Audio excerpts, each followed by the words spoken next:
Hey guys, back with you today. Working on the 2000 Cherokee. Just picked up a set of wheels for it.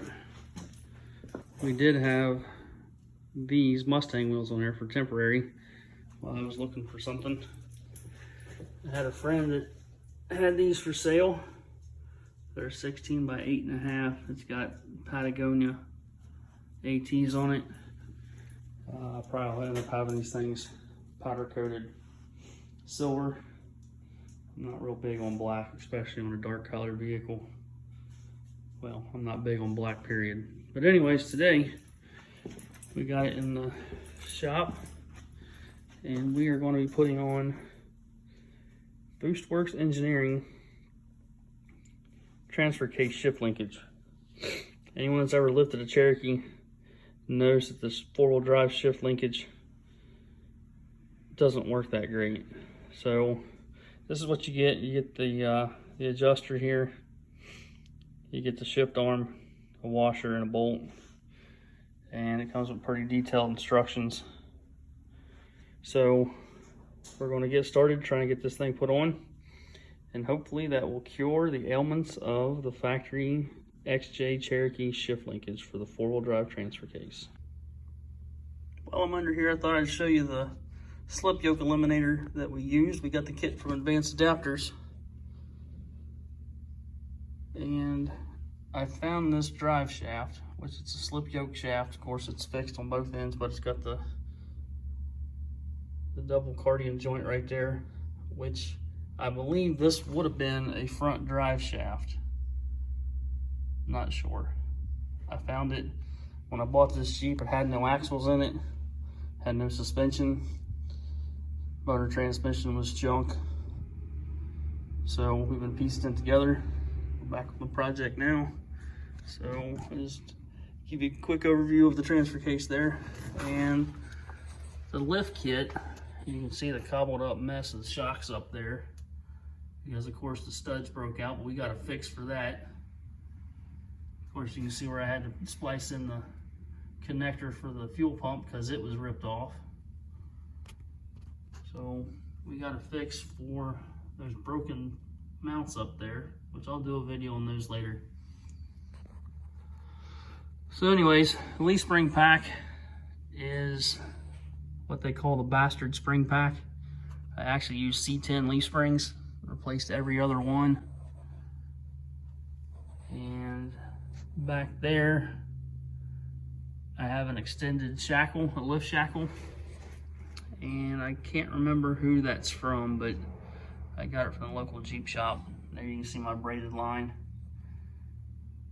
Eventually I'll do a video on the Liberty disc brake swap. I know a lot of guys do the Grand Cherokee, but they say that the Liberty, since this is the 8 1/4 Chrysler, it has bigger tubes in it.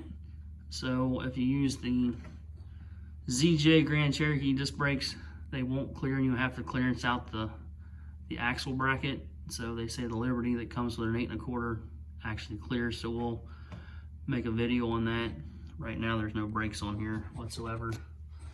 But we got the flex line ready to go, and of course you can see I've got plenty of length there. Maybe a little bit too much, but that's what we got. Got new fuel tank straps in it, new fuel pump. Like I said, we've been rebuilding this thing from the ground up. It's not too terrible. Got a lot of flaky rust on it, which we'll address that sometime later. So let's get started on the transfer case. I'm not sure, but there's the linkage that we'll be replacing with this linkage. And they say for this to go backwards. And that ties into the stock linkage right there. Pretty quick, it seems like, pending that lever comes out pretty good. So I'm going to try to put the camera up to record it. I'm not sure it's going to happen, but we'll try. I could not get the camera in there, but the linkage is now out. And you can see how I got them just about clocked the same, and you can see the difference. You can also kind of see the length difference also. The new one from Boostwerks is a little longer. Gives you 3 options there. I noticed in the diagram that they went off the center hole. Maybe the top hole is if you have a transfer case drop, which right now we do not. I'm hoping that we don't have to. Try and keep the underneath with as much clearance as possible. So let me stab this in here since I couldn't get the camera to stay, and I will get back with you. All right, there's a new linkage in place with the new washer and the new nut. Now I just got to get the 2 connected. Right now I got it in 4 low, so I will get up inside the cab and put this transfer case shifter into 4 low, and then we'll start bolting in the linkage. All right, we got her in. She's in 4 low at the moment, so I will try to run through the linkage, make sure it's all adjusted, and then try and go through the gears.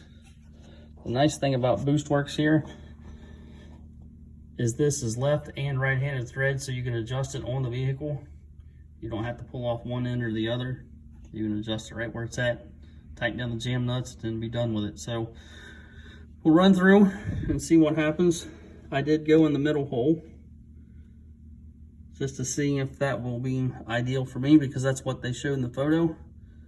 So let me see what happens. All right, we ran through the gears. Everything's tight. Everything fits right. So we're going to tighten down the jam nuts, and we're going to call this job done. I have never felt a shift linkage shift that easy in a Cherokee, and I've owned quite a few of them.